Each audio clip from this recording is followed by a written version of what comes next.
माऊली माऊली बघ कुठं बसला हा? नाही मराठा बोला येईल इथलेच बघा. हा हुंटा आलता आपल्या लक्ष्मी नदी. कोणाला बसायचं ती सांगा, ही भया बसवते. लहान लेकरांना किती? 20 आणि मला बघा मोठ्यांना 100 आहेत आणि लहान्यांना 20 आहेत. हे आमचा माऊली बसलेला आहे.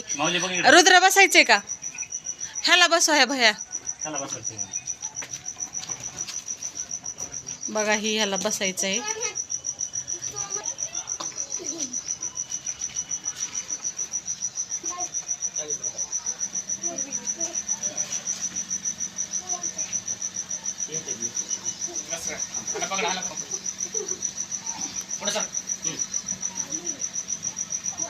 फटके का घेतली ना